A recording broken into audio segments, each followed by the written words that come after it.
नमस्कार साथियों, आज है 15 अक्टूबर और हम आपके लिए लेकर आए हैं मध्य प्रदेश के महत्वपूर्ण करंट अफेयर्स। साथियों, हमारा पहला प्रश्न है, राज्य ने कोंदो तथा कुटकी के लिए समर्थन मूल्य पहली बार तय किया है, यह कितना है? साथियों, मध्य प्रदेश सरकार के द्वारा 14 अक्टूबर को अपने राज्य में पहली बार कोंदो और कुटकी साथियों, यह मोटा अनाज है, इसे मोटा अनाज की संज्ञा दी जाती है, या इंग्लिश में इसे मिलेट्स कहा जाता है। यह पोषक तत्वों से भरपूर होता है और मध्य प्रदेश में इसकी संभावनाएं बहुत है।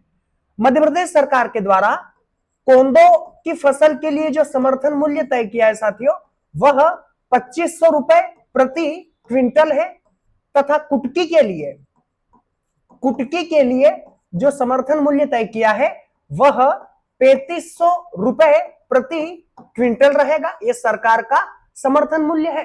अब सरकार इस मूल्य पर पहली बार कोंदो और कुटकी फसल को खरीदेगी। साथियों, कोंदो कुटकी फसल जो है वह विशेष रूप से मंडला, जबलपुर,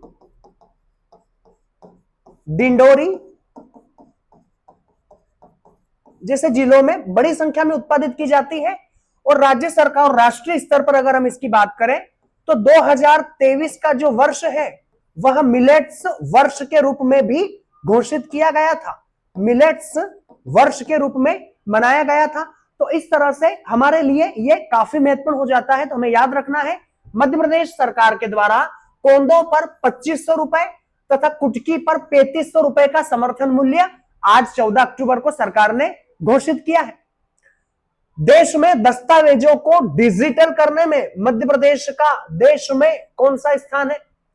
साथियों, मध्य प्रदेश दस्तावेजों के डिजिटल करने में पूरे भारत में पहले स्थान पर है।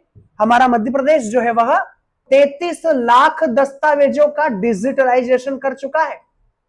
33 लाख दस्तावेज मध्य प्रदेश में डिजिटलाइज हो चुके हैं और मध्य प्रदेश प्रथम स्थान रखता है। हमारा मध्य प्रदेश प्रथम स्थान पर है जो अपने दस्तावेजों का डिजिटलाइजेशन कर रहा है। आज का हमारा अगला करंट अफेयर्स है, मध्य प्रदेश के किस शहर में वंदे भारत एक्सप्रेस का फुल मेंटेनेंस हब बनाया जाएगा? साथियों, मध्य प्रदेश में वर्तमान में जो है मध्य प्रदेश का भोपाल शहर जो हमारा है, इस भोपाल शहर के अंदर वंदे भारत एक्सप्रेस का फुल मेंटेनेंस हब बनाया जाएगा। वर्तमान में चेन्नई के अंदर जो है वह यह कार्य किया जाता था, लेकिन पूर्ण रूप से जो है नहीं हो रहा था। तो चेन्नई अब तक जो है वह यह कार्य कर रहा था वंदे भारत एक्सप्रेस का फुल मेंटेनेंस का, लेकिन अब भोपाल में एक बड़ा स्तर जो है वह दिया जाएगा। देश का सबसे बड़ा रविदास संग्रहालय कहां बनाया जा रहा है? साथियों, भारत का, मध्य प्रदेश का ही नहीं अपितु भारत का सबसे बड़ा रविदास संग्रहालय जो है वह बुंदेलखंड में बनाया जा रहा है। सागर जिले में, सागर में या बुंदेलखंड अंचल में जो है वह हम कह सकते हैं। तो सागर बुंदेलखंड में देश का सबसे बड़ा संत रविदास संग्रहालय बनाया जा रहा है और यह देश का सबसे बड़ा मंदिर भी होगा संत रविदास जी का। तो इस तरह से दो फैक्ट यहां से निकल कर आते हैं कि देश का सबसे बड़ा संत रविदास संग्रहालय और देश का सबसे बड़ा संत रविदास जी का मंदिर कहां बनाया जा रहा है? तो साथियों, सागर हमारा आंसर होना चाहिए। 110 करोड़ रुपए की लागत से जो है वह यह बनाया जाएगा, तो आंसर हमारा सागर होना चाहिए। अगला प्रश्न है, किशोर कुमार सम्मान 2025 किसे आज प्रदान किया जाएगा? साथियों, खंडवा में किशोर कुमार सम्मान जो है वह आयोजित किया जा रहा है और प्रसून जोशी जो कि गीतकार है, गीतकार प्रसून जोशी को 2025 का राष्ट्रीय किशोर कुमार सम्मान प्रदान किया जाएगा। देश के प्रसिद्ध गीतकार है प्रसून जोशी। अगला साथियों हमारा प्रश्न करंट अफेयर से है, एसआईआर का पूर्ण रूप क्या है?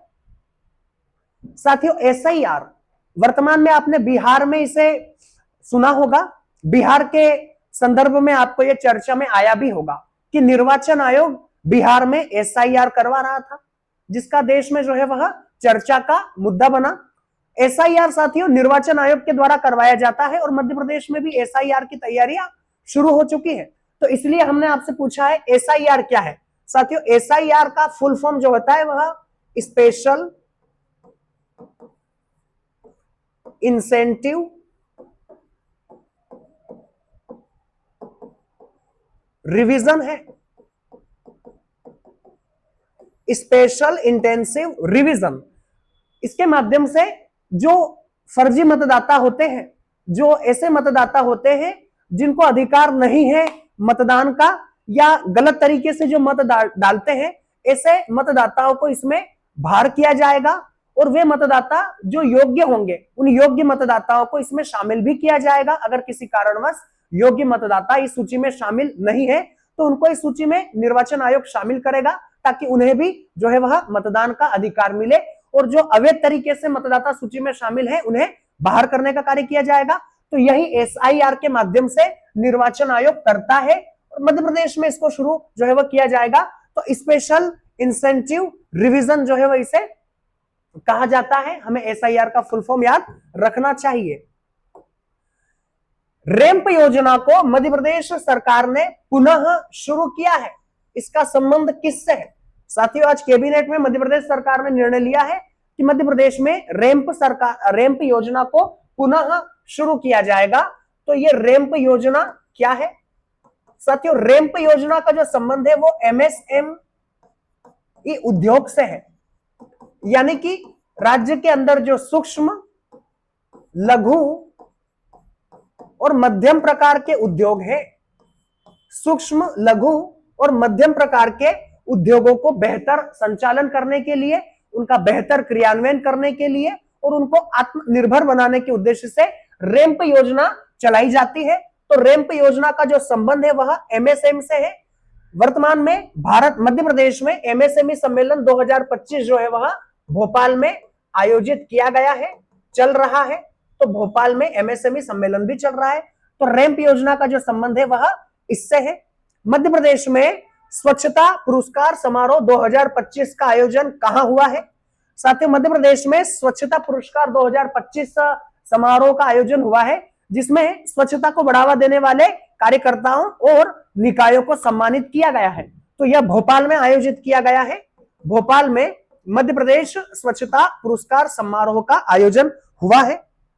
मध्य प्रदेश के किस राष्ट्रीय उद्यान में हाल ही में प्लास्टिक मुक्त अभियान चलाया गया? साथियों मध्य प्रदेश में प्लास्टिक मुक्त अभियान जो है वह एक राष्ट्रीय उद्यान में चलाया गया है। यह राष्ट्रीय उद्यान कान्हा राष्ट्रीय उद्यान है। कान्हा राष्ट्रीय उद्यान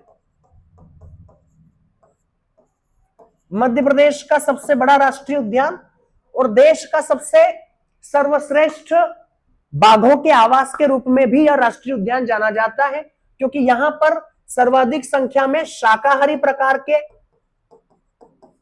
शाकाहारी जीवों की सर्वाधिक संख्या अगर किसी देश के राष्ट्रीय उद्यान में है तो वो कान्हा राष्ट्रीय उद्यान में है। तो इसलिए इसे बाघों का भी सर्वश्रेष्ठ आवास घोषित किया जा चुका है। तो यहां पर प्लास्टिक मुक्त अभियान चलाया गया है। आंसर हमें याद रहना चाहिए। शहरी बेघरों के गरिमामय जीवन की निगरानी हेतु गठित समिति का अध्यक्ष कौन है?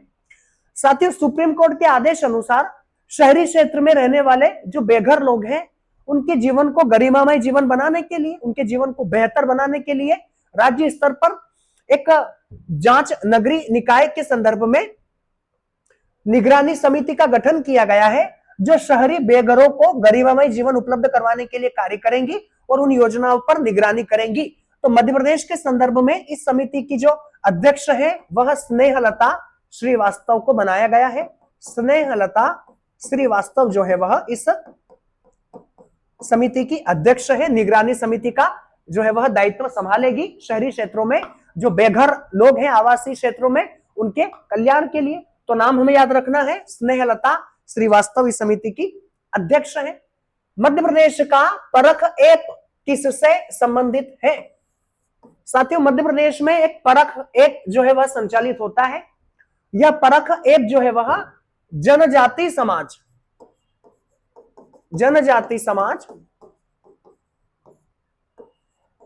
के विद्यार्थियों के छात्रावास की कार्य प्रणाली के मूल्यांकन के लिए बनाया गया है, जिसके माध्यम से जनजातीय समाज के छात्रावास जो होंगे उनके छात्रावास की कार्य प्रणाली का बेहतर मूल्यांकन किया जाएगा, उसकी परख की जाएगी। इसलिए इस ऐप का जो नाम है वह परख ऐप है। हाल ही में पुतुल समारोह का आयोजन भोपाल में हुआ है। इसका संबंध किस कला से है? साथियों, पुतुल समारोह, हमने आपसे यह प्रश्न तीसरी बार पूछा है अलग अलग तरीके से, क्योंकि हमें ऐसा लगता है कि एमपीपीएससी में बहुत ज्यादा संभावना रखता है यह प्रश्न, इसलिए हम आपको अलग अलग तरीके से इस प्रश्न को पूछ रहे हैं। पुतुल समारोह साथियों भोपाल में आयोजित हुआ है। भोपाल के राष्ट्रीय जनजातीय संग्रहालय में इसका आयोजन किया गया। पुतुल समारोह साथियों कठपुतली से जुड़ा हुआ है। कठपुतली से पुतुल समारोह जो है वह संबंध रखता है। और यहां पर हाल ही में बहुत शानदार और भव्य पुतुल समारोह का कार्यक्रम का संचालन हुआ, जिसमें दशहरे पर्व को विशेष ध्यान में रखते हुए यहाँ पर एक रामलीला के माध्यम से, कठपुतली के माध्यम से इस पुतुल समारोह का आयोजन किया गया। तो हमारा आंसर जो होना चाहिए वो कठपुतली होना चाहिए। हुआ कहां है? तो भोपाल में हुआ है। और यह किससे संबंधित है या कहां इसका आयोजन किया गया? तो राष्ट्रीय जनजातीय संग्रहालय में इसका आयोजन किया गया है। तो ये आज हमारे महत्वपूर्ण आज के भी कुछ करंट अफेयर्स थे और साथ ही साथ कुछ गेम चेंजर प्रश्न भी थे जो हम आपके लिए लेकर आए। कल आएंगे नए करंट अफेयर्स के साथ। तो आज की क्लास यही समाप्त होती है। धन्यवाद।